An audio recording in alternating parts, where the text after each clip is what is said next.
And this is a really special morning for us. It's our annual breakfast with Fred Upton. And I'm so sorry, but we're going to be saying a fond farewell to Fred after 36 years serving West Michigan.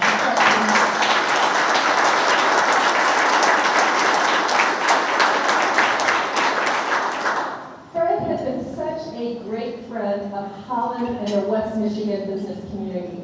He has been so in touch with our district and been so in touch with our economic development needs. We certainly know he's been a consensus builder here and across the country, and we're so appreciative of that. So Fred, thank you for all your service, for the many visits you've made to Holland, and for your service to our business members. We also have with us today Kevin Courtois from the U.S. Chamber, and Kevin is also going to share a special salute to Fred. Welcome, Kevin. Thank you, James. It's great to be back in Holland, Michigan, and great to be back with Congressman Upton. Excuse me, Fred. I know the only time I've seen Fred upset was when I called him Congressman on this stage several years ago. U.S. Chamber, we are the world's largest business organization. We represent the interests of over 3 million businesses and organizations across the country. We work very closely with our state and local chamber partners, and it's been a great honor to be working with the Michigan West Coast Chamber under James' leadership. James is a member of our CCC 100, our Committee of 100 of the 100 elite executives in the chamber industry. And the Michigan West Coast Chamber, your chamber, is a 5-star accredited chamber, which is the top 1% of chambers.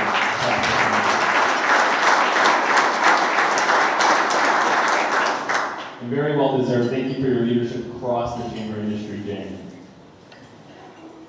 So Fred's 36 years of really extraordinary leadership on behalf of the business community, on behalf of this community, but really being a champion of the business community. And every time I visit, I see how vibrant the economy is here and how vibrant the business community is here. And I know that Fred is a great reflection of that in Washington, D.C. I want to just highlight a few quick numbers, because usually we're doing an award ceremony here, right? Our former Spirit of Enterprise Award. And while we don't have awards yet this year, I'm sure Fred would be a recipient, because over his 36 years in Congress, he has a 94% voting record with the U.S. Chamber. 94%. I don't know that you're going to find a higher number over 36 years in Congress.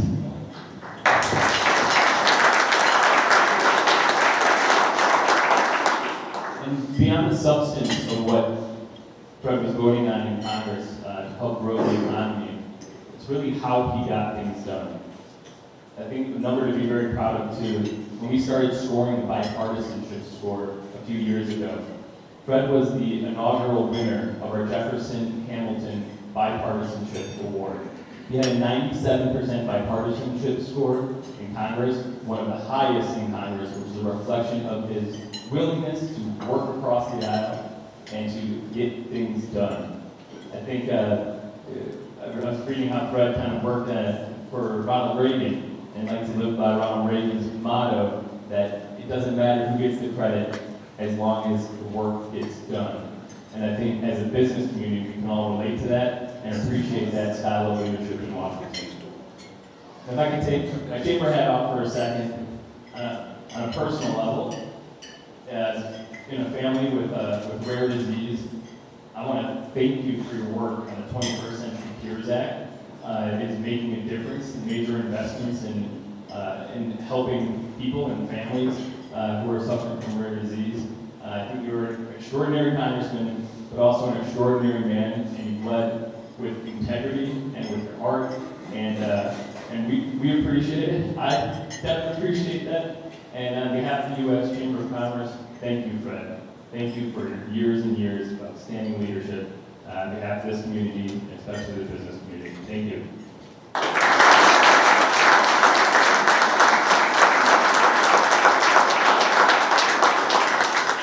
Now I'm going to turn the microphone over to Jim Story, County Commissioner from Allegheny County, for a special presentation.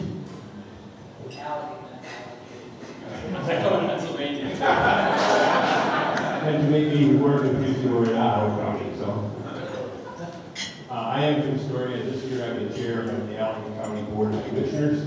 And in April, shortly after Fred announced his decision not to seek re-election, the Board of Commissioners adopted a resolution of thanks.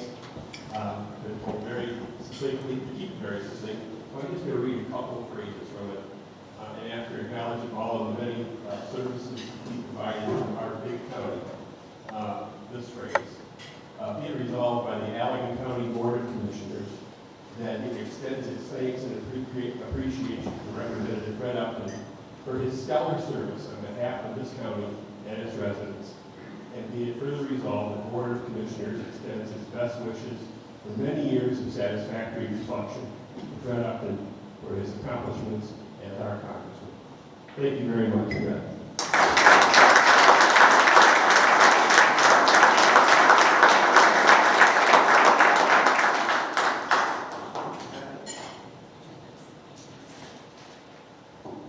Well, thank you. It is a real pleasure to be here. Thanks for the resolution. Thanks everybody for coming, and I know we got a zillion people on Zoom, so hello there. But I want to thank Jane and Michael. I mean, they've been such stellar leaders of this organization. It's been so fun for me, not only do our little annual event like today, but actually come up on a number of occasions when I haven't had to be the speaker, but sometimes a participant. But there's a reason why this is a five-star chamber. I've seen the recognition in DC, and it's because of the leadership at the top, but they have connections with you all, and that's really, really good, particularly as we go through these cycles that sometimes are up and sometimes are down, and but we know this is a steady one that we can always see support. So that's really terrific.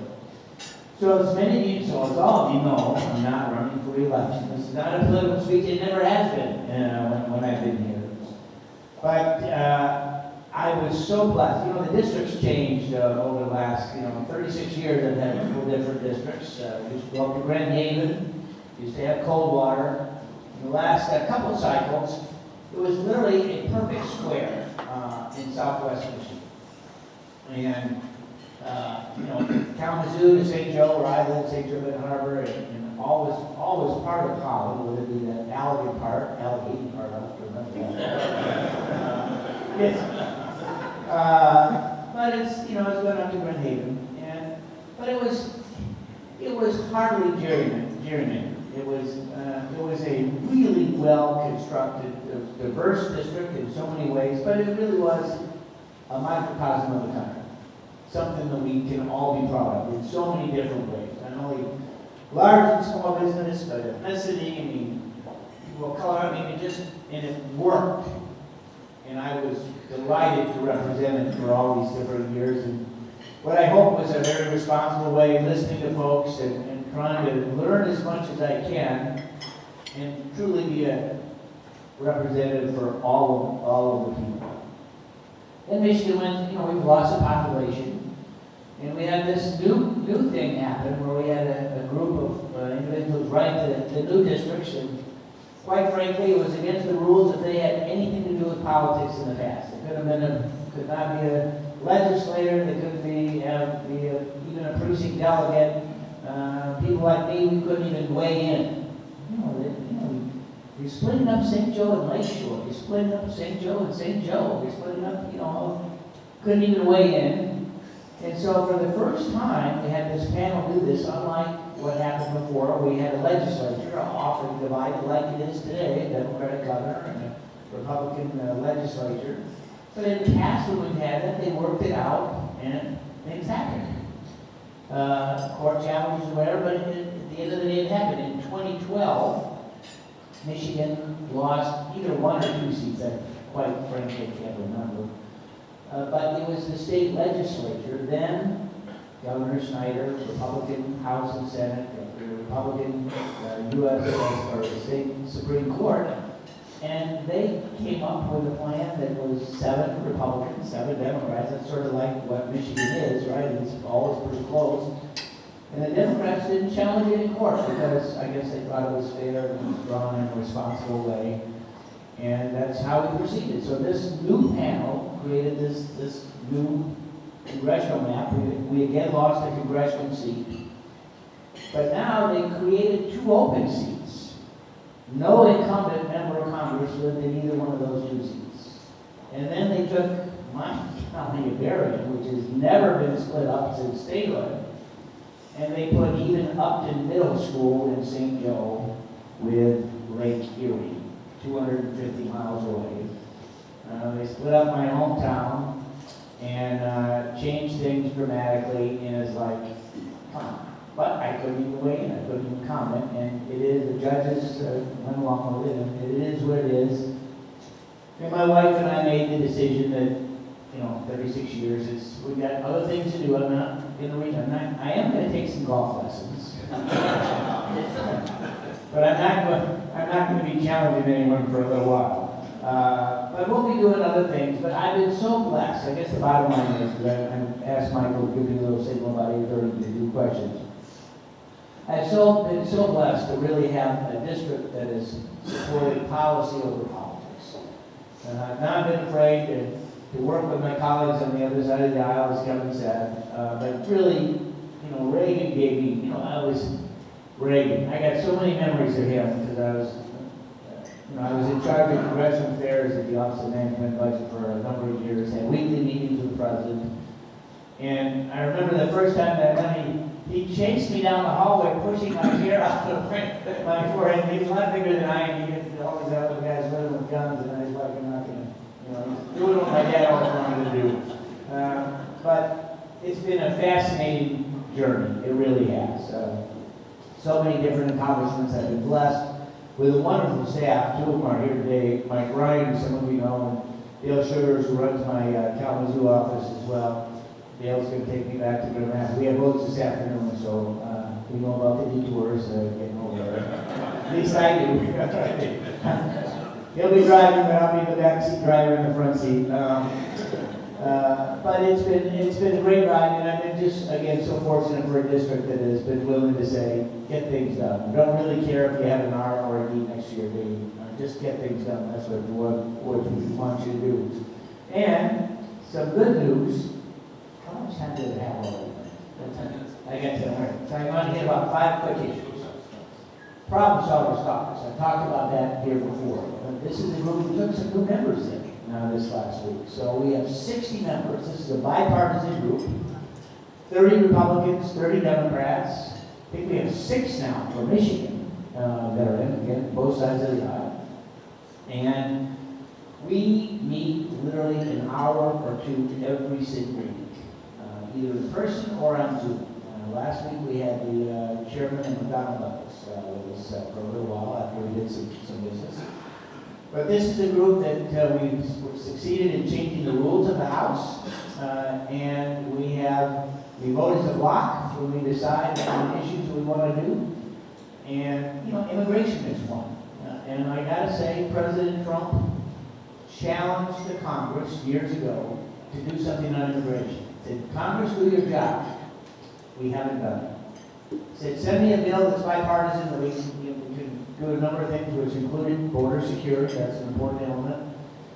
And we were unable to do that. We did some, what I call low-hanging fruit in the Senate, in the House, but the Senate, Peter, take this message back, Peter Duckwright from Senator Peter Dodd. The Senate's not been able to do anything back on the immigration reform, even on some things that are, I think, easy. Dreamers. You have kids that came at age 2 or 3 and are here still at age 23. They're married or working, and they're subject to removal. Ag, man, coming through the Allegan and Van Buren County and being home this weekend again, our ag folks are in a world of hurt. Who isn't in terms of employees, let's face it. But we need a migrant workforce, and we got to make sure that it works, because this is the time that most of our farmers are starting to think about putting things into the field. If they don't have anyone to pick the crops come fall or summer, they're in a world of hurt, and we need that migrant workforce and some certainty in terms of their lives. This is an issue that our Problem Solvers Caucus has taken up. And we're working right now on this whole new border issue of Title 42, if you watch that in the news.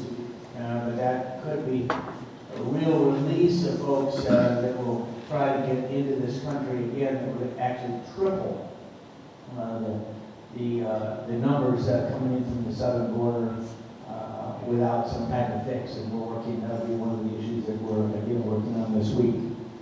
Ukraine. You know, I've been a member of the Ukraine caucus for a while. I was on Kevin McCarthy, our minority leader, I was on what we call a Hodel congressional delegation trip. We got back in 2015 to Kyiv, and then I led one in 2016 there. It was all focused on energy. We met with the leaders, then it was not Zelensky, it was Poroshenko, was their prime minister. They were incredible trips, and Ukraine, of course, is known as the breadbasket of the world. We're going to have real food issues. Don't let anyone kid you not. Come fall in the rest of the world that will rival anything we've seen before. And I led a bipartisan trip with Steny Hoyer, who's the majority leader, over the Easter break to the Ukraine border in Poland. We met with Chancellor Schultz. I think we were the first bipartisan group to meet with him in Germany since he's been installed. Did a number of things there. Met with the 82nd Airborne, who were just really terrific, and they were actually receiving all the military aid coming into Poland and distributing it into Ukraine.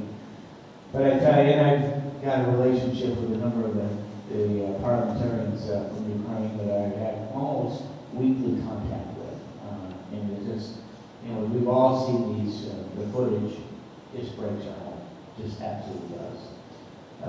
Spent some time with the mayor of Warsaw. This is a city of what, a little bit more than 1 million people, maybe 2. They've taken 400,000 Ukrainian refugees in to the city of Warsaw. I've never been to Warsaw before. Warsaw had 35 buildings survive World War II, completely decimated. Very much of what is happening in part of Ukraine now with the Russians. But it would be like our family. It'd be like us taking Ukraine. You know, my daughter's married now. She's in Boston. My son's married. He's now in Denver. It'd be like, hey, I got 2 extra bedrooms. Sign me up. That's what they've done in Warsaw. 400,000 people were given that community. And we saw a lot of refugees coming out and actually going back in because, as you know, any male was not allowed to leave Ukraine if they were under 65 years old. They had to stay and fight they are. And this is our fight. Because if we let Russia win, they're not stopping. Already, I mean, you saw what happened over the weekend in Finland, and I was with the ambassador from Finland to the U.S. This last week. We had breakfast together with Steny Hoyer, who was, again, the co-chair of the delegation when we went over Easter. They were excited about joining NATO, and that's something that needs to happen. And I'm hoping, actually in our discussion, I'm hoping that in fact we might have a resolution on the House floor this week that embraces them sending a signal to the world that yes, we want them to take away some of that fight. That was actually a direct discussion that we had at breakfast on Thursday this last week. So I'm hoping that can happen. I supported a $40 billion aid package, military as well as humanitarian. Some of it's going to replenish some of the weapon stocks that we passed along, particularly the Javelin missiles and others. It'll be by U.S. and actually create jobs here. But again, as I saw over the weekend, Mitch McConnell was there in Kyiv with Zelensky. He said that aid package would pass by Wednesday. They got a couple of glitches that they had last week. And I'm hoping that can get done to the president and we can come right in to try and help. No one would have guessed. There's one that participated in a number of classified briefings back in, I guess it was February. Everyone thought that Kyiv would fall within a couple of days. This would have been totally different. And so there is a real chance that we can win and prevail. And again, if we don't stop them now, they ain't going to stop. And it's critical that this aid get there. Infant formula. Now, on the personal side, my staff said, don't talk about your personal side. I have 3 grandkids now. 2 of them are 6 months and under. There is an infant formula issue that's panicked, rightly so, for a number of folks. In our district, if you didn't know, we have, actually it's the tallest building in St. Joe County, is the Abbott Lab facility in Sturgis. I've been there probably 6 or 8 times. And I spent some time last week talking with the folks on the ground that are there, and I also spent some time on Friday with the head of the FDA, Food and Drug Administration. I'm hoping that within the next few hours, and I'll get an update. It was a little bit too early to call my Regs director on the way here. He was on the call with me. But I'm hoping in the next few hours we're actually going to get the word that they can open again in Sturgis. It's still going to take a little while. It'll take probably a week or 2 to get up and running because that equipment, I mean, they've operated 24/7 for years. They've never been totally shut down for months, let alone more than 2 or 3 days. So they're going to be like your shop.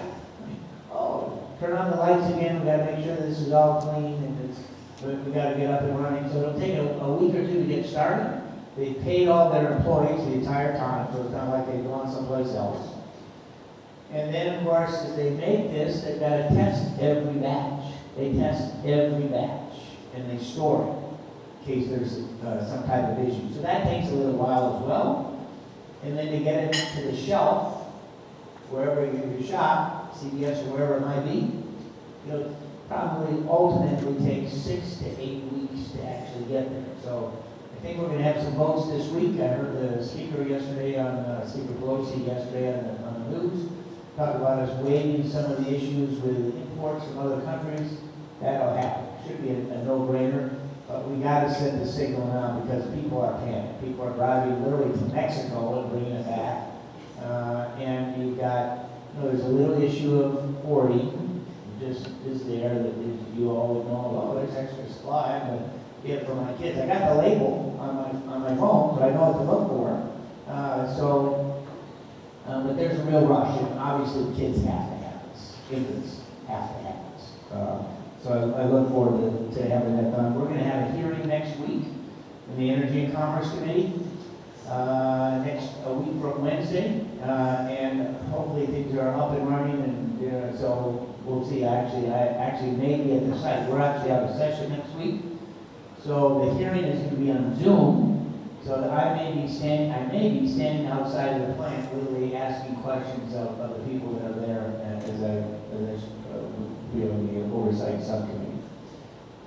Cures, Kevin talked a little bit about it.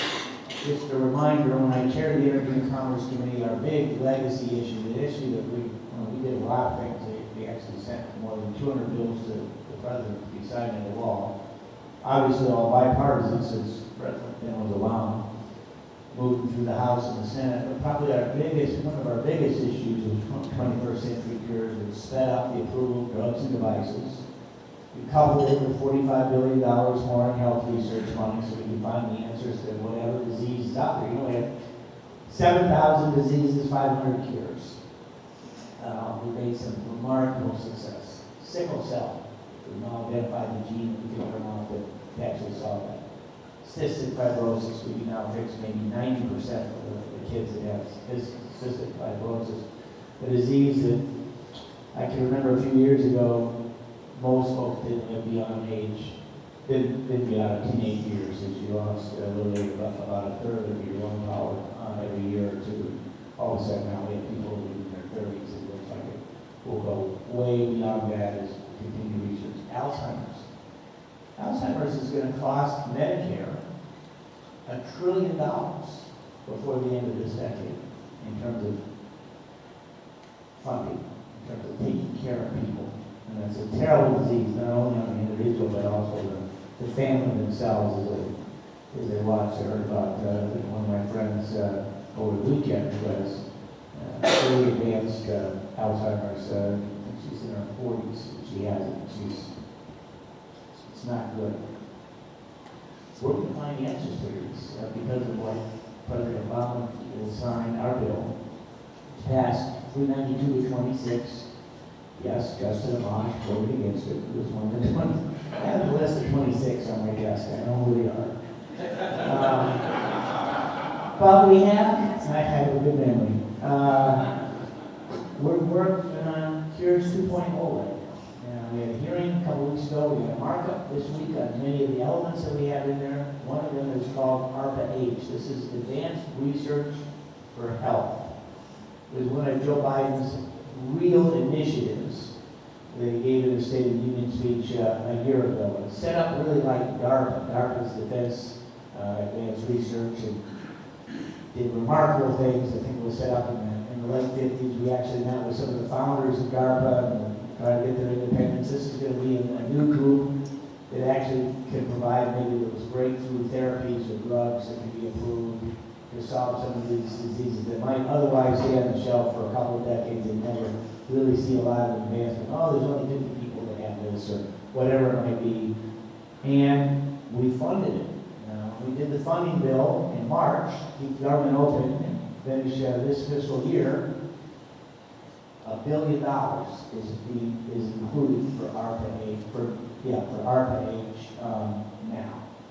And so it'll be under the auspices of HHS, and we've got to recruit people, find people to get it started, but obviously that'll continue in the next fiscal year, and we want to make sure that it's governed the best that we can. We have some good ideas, it's bipartisan, and we should approve it Wednesday in full committee on a bipartisan vote when we mark this thing up. Telemedicine, using real world evidence, all of that's important.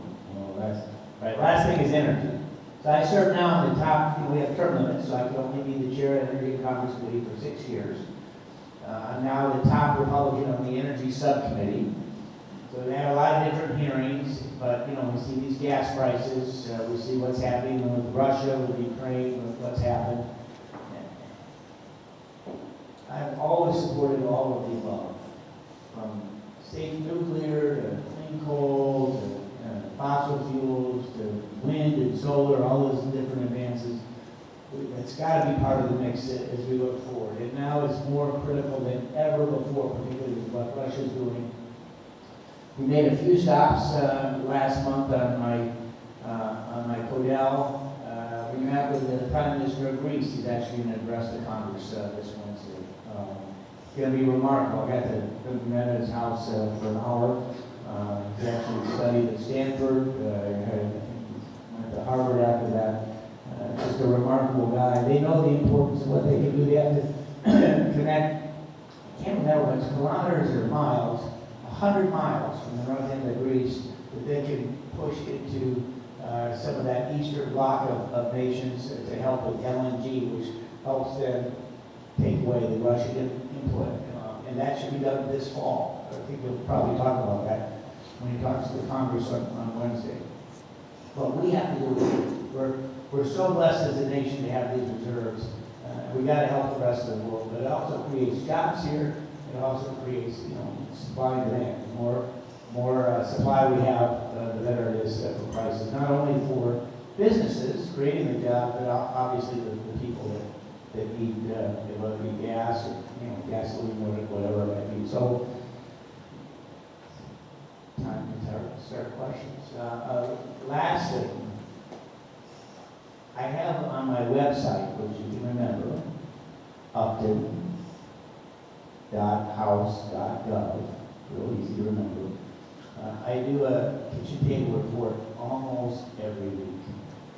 So I write most of it myself, got to put up with my language, and talk about my activities the week and what I'm doing. It's free, we don't give your name out to anybody else, and you can actually look back at all the kitchen tables. I started doing this at my kitchen table, and my wife kicked me out to the side porch. I got the bird feed over there because the microwave was making too much noise.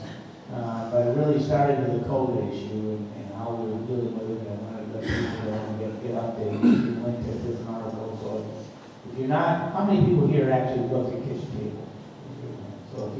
So it's easy to do. So anyway, gives you an update with that. I'm going to take questions. Thank you. If you'd like to be here, I'm not leaving. You'll be busy the rest of the year, and West Michigan's my home, so we'll figure out something else to do. But I'll be around. Don't worry. Questions? Mike,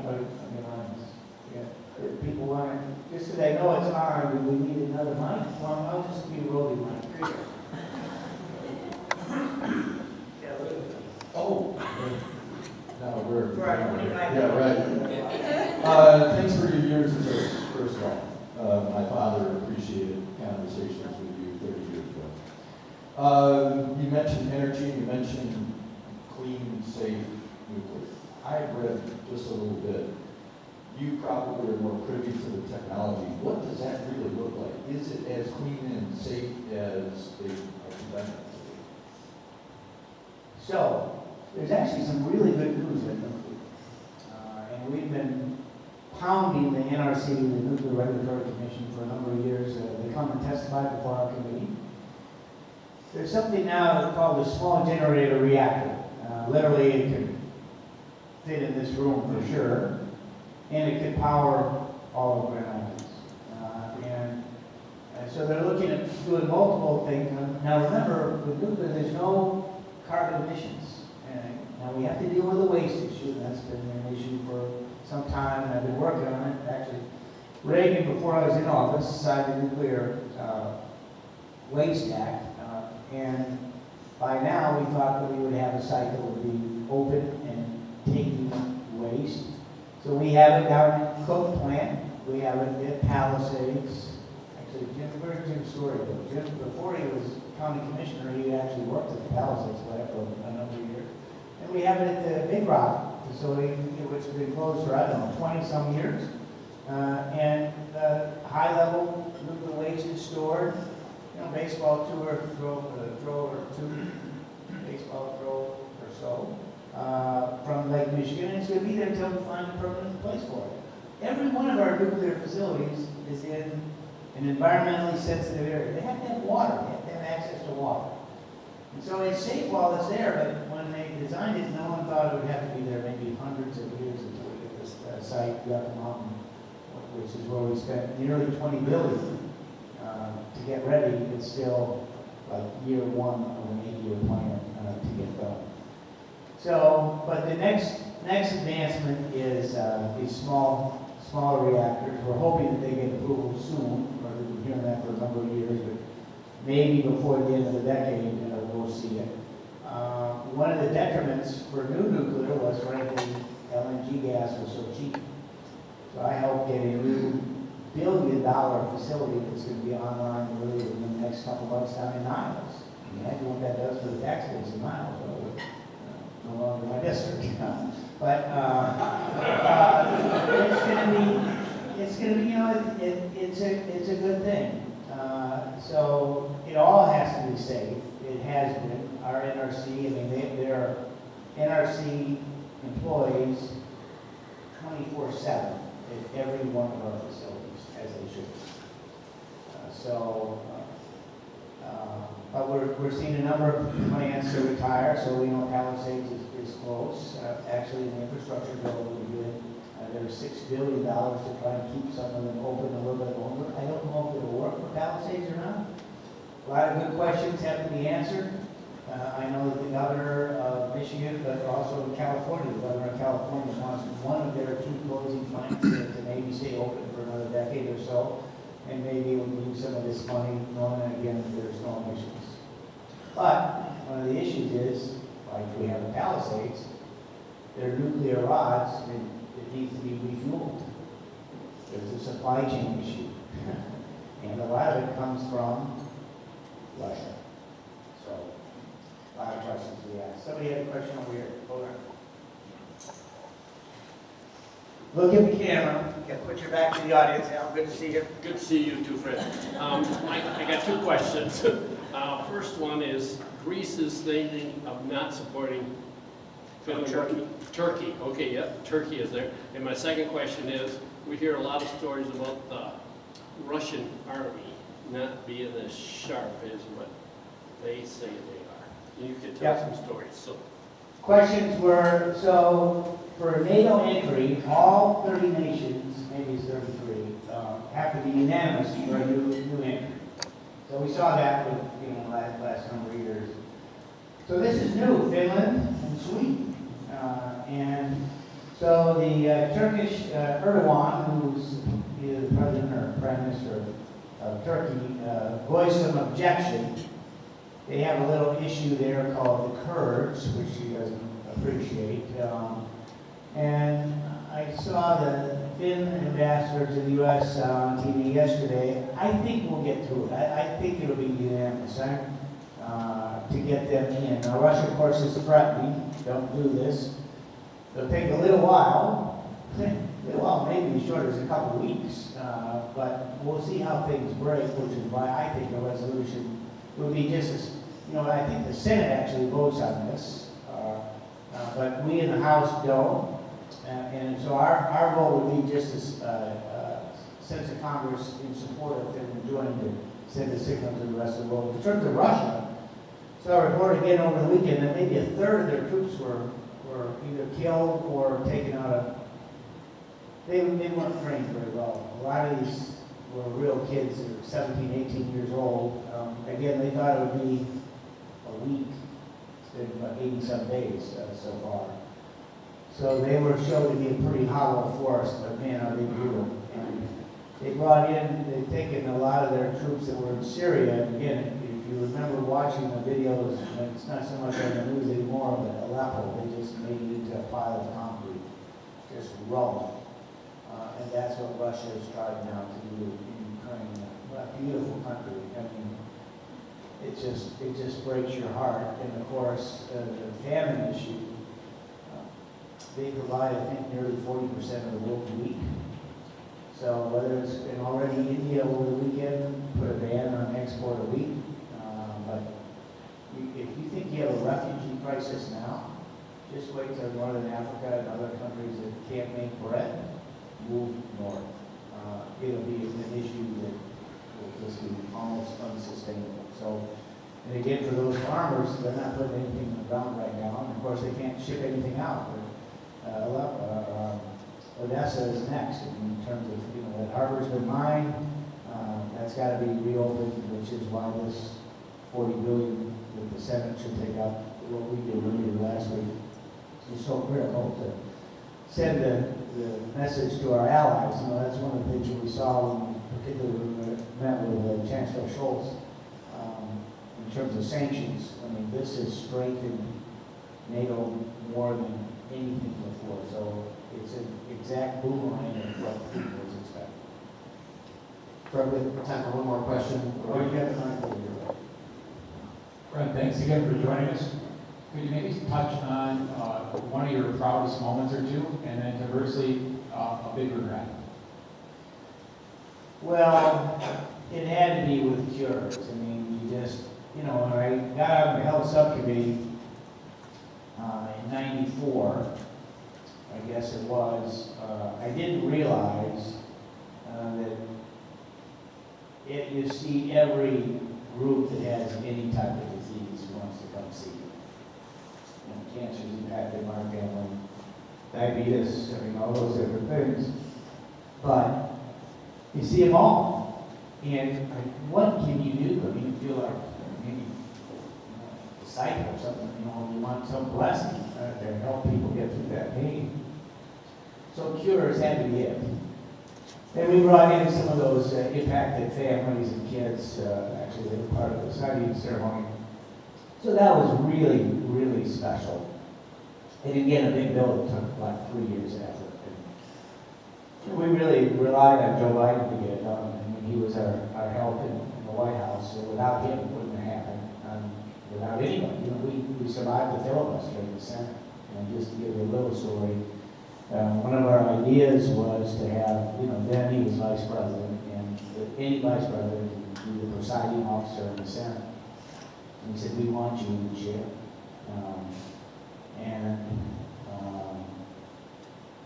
So we put him in the chair. I went to the hour, I'm allowed to be on the Senate floor, but I brought the head of the NIH with me to watch. He had to take him on the Senate floor. And I watched a couple of senators go up to him and apologize for not voting for the bill. We had to go through a filibuster. Elizabeth Warren, Bernie Sanders had a filibuster against the bill, so if we don't get 60 votes, it's dead. And Schumer supported him. And we beat him. We got 75 votes to allow the bill to move forward. Biden helped us on that. And I watched I watched both Bernie and Elizabeth Warren go up to him and apologize for not voting for the bill, because they knew it meant so much to him. He cried. So that's number one. In terms of regret, you learn early that you can't hold a grudge. Now, I told you that, and those 26 people I know who I don't know that I have a real regret. I'd have to think about that a lot. There's just so many issues. When I thought about my talk this morning, I said, I can do like a laundry list of all these different issues. Working on the auto industry was, saving them, rescuing them, and they paid the money back. I mean, we would have been killed in our state if we not the government. It was John Beagle in front of in the house got that big done. So there were, there's a, but I'm not going to hold it. I'm not going to. My staff, they can tell you that I get angry much at all. That's the right answer. I don't know that I have any real regrets. I mean, it's been, this district is just so good. I mean, such good people that are they're such good businesses. You know, it's the, you know, I did an interview, you know, one of the things I really enjoyed, and I had to stop because of COVID, and really, not really started yet again, is I visited a school every week. Now, those kids, I never thought would vote for me. Sure enough, I ran into one at the parade on Saturday. She goes, I remember when you came to my junior high class, and now she's got like kids. But that's one of the things I guess, and you know, I never had a legislator ever come to my class. And so every week I go to a school, whether it be a, you know, certainly college, but you know, middle school, you know, I love those. Even as a parent, I just love, you know, seeing it. We're just so lucky to have the district that we have. And it was fun. You know, I like campaigning, but I have fun at it. I have fun going door to door and being in parades and talking to people and doing civic events like this. And just watching our district grow and trying to do what I can to have people have a better quality of life. That's, and Roger would say that. Certainly Peter would say that as he relates to his boss in terms of what you do. So I don't know that I have any regrets. I don't know that I would change much what I did. COVID locked us down in a pretty big way. And, you know, because we got the vaccine approved, we actually saved, you know, maybe 500,000 lives, Americans that wouldn't have had the vaccine, that would have died. But because we did 21st century cures, it allowed Pfizer, and AstraZeneca, and J&J to actually produce the vaccine before it was approved, so that those stocks were ready. And I've been to the Pfizer facility, and I've watched them send, I mean, one of those, just one of the freezers that they have, not much bigger than a Whirlpool refrigerator. You're supposed to laugh. But it's, it holds 350,000 doses in one. And just, they had banks of them that were there. And so those are, you know, you look at Africa, they got the supply issues, which is why they're going to have terrible things. You just can't get it distributed. You look at China, they don't have the same vaccine that we have now. You see hundreds of millions of Chinese that are locked in. I talked to PJ about it as it relates to his business over there earlier this morning. And just the advantages that we have, because we have some pretty good people working in great factories, you know, the scientists is important. So with that, I think my time has expired. And Michael, again, thanks. And I'll be back. Don't worry. I've got time to do very well on my agenda. But I really love all of you. Thanks so much, Dave.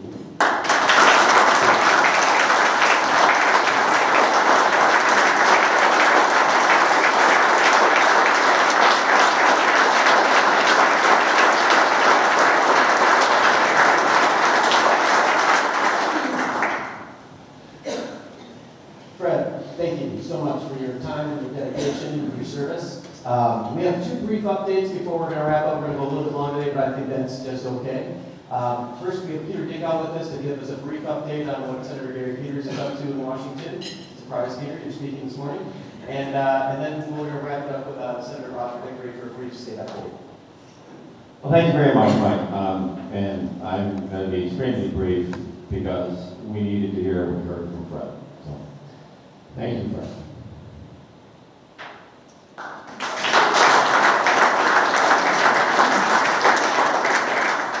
I'll be very brief too. I thank Fred for staying around. When I talk to a lot of those young people, like I said, at schools, I would say, you know, the key to success is surround yourself with people better and brighter than yourself. And Fred, you're one of those. If it wasn't for Fred, I wouldn't be standing here today. You know, he wasn't my congressman, but I remember traveling to Washington, D.C. as a simple turnip farmer from Hudsonville. And he would see me, along with a couple of his constituents, Russell and Fred, if I know the names, last name. And wow, you're always receptive. You heard our issues. And as a simple person from Hudsonville, seeing what you were doing in Washington, D.C. inspired me to get involved and get more involved. And suddenly I found myself in Lansing and serving. And just thank you, because my pathway wouldn't have been the path that I took if it wasn't for you. And I'm sure there's many other Roger Vickeries, thousands of those, because of your career. So with that, I'll say thank you. And And with that there, I have district hours at 9 a.m. this morning, so I've already not gone too much details. The budget process is moving forward. The Judiciary Committee is very busy, and give us a call, keep us updated on the issues, but it's an interesting time, and the budget process is going to go fairly quickly here, but we have a lot of opportunity. Look at a possibility of a gas tax holiday coming up here for a month, a couple months here, and we're looking at some aspects of how that sales tax and gasoline is reflected on. We have an opportunity to get this up, and I know it was on statewide radio as well. You're talking about how gas tax holiday I can pay for it. Well, that's because I still have $1 billion in my general government budget that carved out still on the balance sheet to pay for that. So with that, appreciate it, and good seeing you, Fred.